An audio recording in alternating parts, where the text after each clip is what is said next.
Oke, untuk sore hari ini kita akan mengadakan pemupukan fase akhir ya, yaitu di porang-porang yang saya tanam di bulan Desember yang sering ceritakan, yaitu dari umbi yang 5 on ke atas ya. Wey, simpus. Halo. Jadi untuk fase terakhir yaitu saat menjelang dorman, saya akan aplikasikan yaitu pupuk KCL ya, yaitu untuk pembesaran umbi ya, untuk umbi yaitu menjelang dorman. Nah ini saya campur sedikit blower ya, ataupun apa itu namanya, mutiara biru ya. Jadi hanya untuk sedikit memberikan nutrisi untuk ke daun juga ya, tapi jangan keterlaluan karena memang ini bukan fase pertumbuhan tapi fase untuk pembuahan akhir ya, tapi kasih sedikit lah. Nah seperti itu ya. Oke, untuk ini kita akan aplikasikan ya,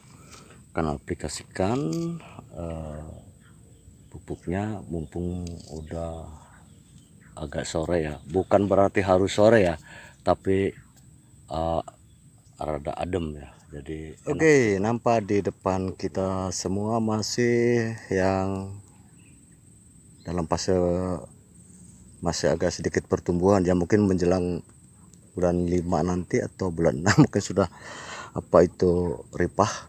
Maka dari itu untuk terakhir saya kasih pemupukan untuk pembuahan ya, pembuahan karena ini ada umbi ya, pengumbian dan katak. Ini juga nampak yang di sini masih sehat ya, dan yang ke sana itu adalah katak-katak mini, dan saya tidak mungkin pupuk yang katak mini itu karena itu adalah untuk pembibitan ya, nanti biar alami ya. Kalau yang ini nanti umbinya kita mungkin akan ada yang dijual, soalnya termasuk kategori besar ya, mungkin ada di 2 kilo ke atas ya. Yang itu juga umbi-umbi belah ya, yang ini, dan itu juga ada beberapa bedeng umbi belah ke sana semua, nanti kita pupuk ya. Oke, pupuknya seperti ini, KCL, faktor K-nya yang kita butuhkan, dan itu saya campur sedikit mutiara untuk sedikit menambah nutrisi biar ada kelangsungan juga untuk batang dan daun. Asal jangan over ya, kalau over nanti malah tumbuhnya banyak daun dan batang dan daun saja gitu. Oke, untuk aplikasinya mungkin karena saya juga sendiri ya, kita nggak usah dikamerakan ya, nggak usah divideokan, nanti kita mungkin untuk pembedahan keilmuannya saja ya. Oke, seperti itu. Baiklah, untuk saat ini saya sudah selesai pemupukan fase akhir ya, yaitu di umbi besar yang tanam bulan Desember tadi, yaitu di fase menjelang dorman, yaitu saya tabur pupuk KCL ya. KCL itu untuk pembesaran umbi, soalnya apa, pembesaran umbi dan pembesaran juga katak, yaitu ekstrimnya dilakukan oleh porang ketika masa-masa dorman ya, menjelang dorman gitu. Jadi di saat itulah nanti ada pembesaran umbi dan katak secara besar-besaran gitu. Maka dari itu pupuk akhir itulah yaitu KCL ya. Itulah yang sering banyak yang nanya sama saya, yaitu baik itu di komen ya, adapun ke WA pribadi juga, katanya pupuknya apa gitu. Ya saya bilang pupuk sama, cuman kita pandai-pandai mengolah, melihat situasinya. Artinya situasi apa, yaitu fasenya, fase apa kita pupuknya apa kan gitu, tepat waktu dan tepat pupuk gitu. Ini maaf ya, ini saya enggak merekomendasikan atau enggak recommended ya. Jadi artinya di sini saya hanya ketika ada yang tanya, saya enggak sempat jawab ya, karena kadang-kadang di komen ketik-ketiknya lama ya. Jadi untuk menjelaskan juga harus panjang. Jadi maka saat ini saya usahakan menjawab dari pertanyaan-pertanyaan tersebut agar dibilang tidak nanggung ya. Adapun mau diikuti dan tidak, itu masalahnya Anda semuanya, up to you, istilah orang-orang sono itu yang rambutnya kuning-kuning. Up to you. Oke, ya seperti itu. Jadi itu tadi untuk fase akhir, yaitu taruh KCL, yaitu yang faktor K-nya tinggi, yaitu untuk pembuahan dan pengumbian, pembuahan di katak dan pengumbian di umbi, ya kan gitu. Siap. Oke. Dan untuk fase sebelumnya, yaitu kita bagi menjadi 3 ya, yaitu fase awal yaitu di pengakaran, kemudian fase kedua yaitu di vegetatif atau pertumbuhan, dan fase ketiganya yaitu di generatif atau pembuahan. Nah, itu pembuahan, kemudian faktor finishing ya, artinya finishing itu dalam arti sebetulnya tadinya faktor K ini sudah dikasih di faktor generatif, artinya ketika kita tabur pupuk yang N-nya seimbang ya, itu nanti K-nya diperbanyak gitu. Nah, ini tapi ada satu trik dari saya, yaitu mengenai pemupukan vegetatif. Sebetulnya kan dalam ilmu pertumbuhan, dalam pemupukannya yaitu fase vegetatif, yaitu harus diperbanyak faktor N, kan begitu ya, faktor N. Kalau ini kita contohkan itu di pukim ya, pupuk kimia yang gampang. Jadi ada N, P, K. N-nya berapa, P-nya berapa, K-nya berapa. Pada dasarnya ketika pupuk pertumbuhan di ilmu pertanian ataupun ilmu tumbuhan, dalam fase pemupukan tersebut adalah ketika masa pertumbuhan, yaitu yang kita perbanyak, sedikit perbanyak, yaitu faktor N kan, faktor N ya. Betul, itu kita tidak kesampingkan itu, dan itu tidak dianggap salah, itu adalah benar gitu, itu adalah benar.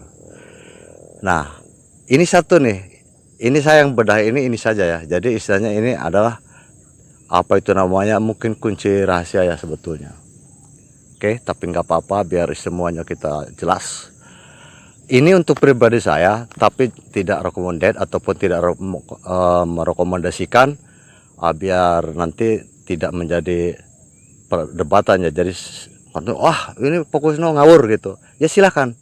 Yang bilang ngawur monggo jangan diikuti, yang istilahnya ini adalah masuk akal berarti silahkan diikuti kan gitu.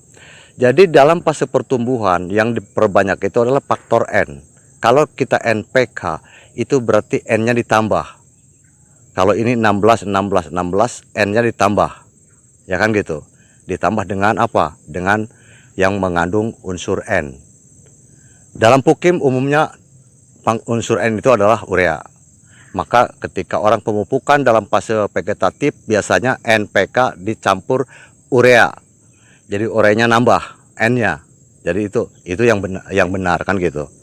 Akan tetapi ketika kita analisa, ketika kita teliti, kita edukasi, untuk porang ternyata tidak seperti itu. Ini kesalahan kita biasanya di sini. Ini maaf, tolong dikaji ya untuk para master juga. Kenapa timbul jamur di musim hujan? Dalam porang besar-besaran jamur timbul di musim hujan karena dianggap lembab, kan begitu. Oke, apalagi dataran tinggi yang cukup dingin, kemudian dihantam hujan, curahnya tinggi, kemudian semakin dingin dan lembab, kemudian menjadi timbul penjamuran. Akhirnya layu fusarium. Seperti itu kalau kita mau jujur. Nah sekarang ketika kita istilahnya memberikan faktor N pada saat pertumbuhan porang ini adalah di musim penghujan, benar-benar musim penghujan. Di Desember Januari, Februari. Itu masa-masa musim penghujan yang sangat tinggi. Kemudian di saat itu juga adalah musim pertumbuhan. Maka kita kasih faktor N lebih banyak. Sehingga ketika faktor N kita kasih lebih banyak, kemudian hujan pun turun tinggi, akhirnya semakin lembab dan semakin banyak mengandung N. Maka dari itu tanah terlalu asam sehingga menimbulkan suatu penjamuran dan kemudian layu fusarium. Itu salahnya dalam porang. Kalau dalam tumbuhan lain tidak beda. Karena apa? Tumbuhan lain belum tentu tumbuh di musim hujan. Kemungkinan musim kemarau, contohnya padi. Padi ditanam di musim kemarau, kemudian kita airnya ngompak dari kali, yang banyak faktornya bukan N ya. Kemudian faktor hujannya nggak ada, akhirnya butuh N lebih banyak. Maka dari itu, kalau kita memupuk untuk pertumbuhan, faktor N-nya harus ditambah. Itu di padi saat musim kemarau. Sementara untuk porang adalah pertumbuhan di musim hujan.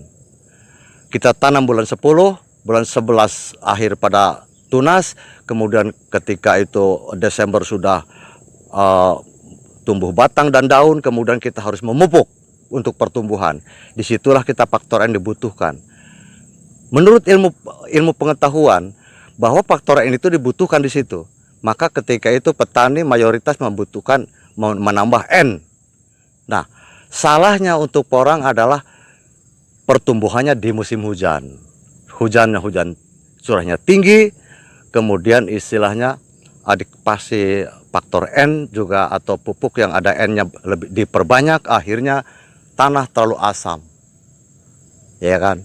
Tanah terlalu asam dan kemudian menimbulkan penjamuran. Untuk itu, saya siasati.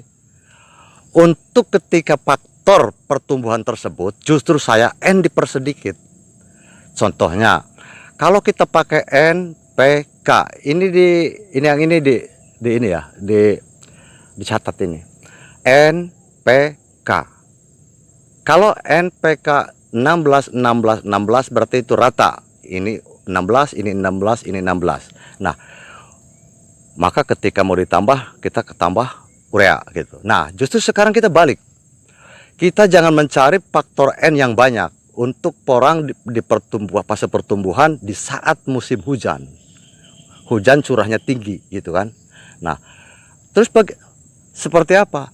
Kita justru cari N yang lebih rendah karena N-nya akan dikirim oleh hujan. Sehingga nanti jadi seimbang. Maka ketika itu kalau kita pakai pupuk kimia, kita cari NPK yang nilainya 9, 25, 25. Catat itu. Itu dari saya. Silahkan kaji kalau masuk akal, monggo diikuti. Kalau tidak, nggak usah. Yaitu NPK yang 9, 25, 25. 9-nya N, 25-nya P, 25-nya K. Nah, karena ini musim hujan tinggi, akhirnya otomatis faktor N datang dari langit, dari air hujan, maka N yang 9 ini nanti akan melewati yang tadi, yang 25-25. Berarti dia akan seimbang nantinya, faktor N lebih tinggi daripada P dan K, tapi seimbang. Tapi ketika kita pakai pupuknya yang N-nya lebih tinggi, maka dengan dihantam air hujan, maka itu N-nya over. Oke, seperti itu saja untuk sore hari ini. Mudah-mudahan bermanfaat. Ketika ada yang bertanya masalah pupuk, Pak Kusno pupuknya bagaimana, itu salah satu yang saya buka untuk umum ya. Tapi tidak recommended, tidak merekomendasikan, tidak mengharuskan. Kalau dianggap benar, silahkan diambil, tidak, jangan. Kalau benar dari Allah, kalau salah dari diri saya pribadi. Wassalamualaikum warahmatullahi wabarakatuh. Aku sudah pernah bilang pacarku, bukan cuma kamu saja. Ku mempunyai dua hati yang tak bisa